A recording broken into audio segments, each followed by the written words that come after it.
Cockroach जनता पार्टीचे सदस्य तिथे डान्स करतात म्हणून सोनम वांगचुक यांच्या उपोषणाचे महत्त्व कमी झाले आहे। या लॉजिकनुसार सैनिक सुद्धा युद्धाला जाण्यापूर्वी मार्च करतात, रेजिमेंटल गाणी म्हणतात, मग ते सुद्धा सिरियस नसावेत। कोणतेही आंदोलन फक्त 1-2 तासांसाठी नसतं, कधी कधी दिवस जातात, कधी महिने जातात, कधी कधी वर्षानुवर्ष ते चालतं।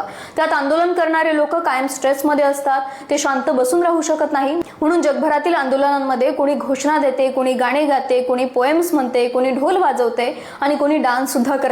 हे मनोरंजनासाठी नसतं, हे मोराल टिकवण्यासाठी असतं। भारताच्या स्वतंत्र चळवळीत सुद्धा रघुपती राघव, वंदे मातरम, सरफरोशी की तमन्ना ही फक्त गाणी नव्हती, ही आंदोलनाची एनर्जी होती। घरी बसून 15 सेकंदाची क्लिप पाहून एखाद्या आंदोलनाचा निष्कर्ष काढणे म्हणजे कन्फर्मेशन बायस आहे। इतिहासानं आंदोलनाचं मूल्यमापन लोकांच्या चेहऱ्यावरच्या एक्सप्रेशन्स वरून केलं नाही। तुम्हाला डान्स आवडतो नाही आवडत हे तुमचं पर्सनल ओपिनियन असू शकतं, पण एका डान्स वरून संपूर्ण आंदोलनाची वैधता, त्याचं महत्त्व कमी करता येऊ शकत नाही।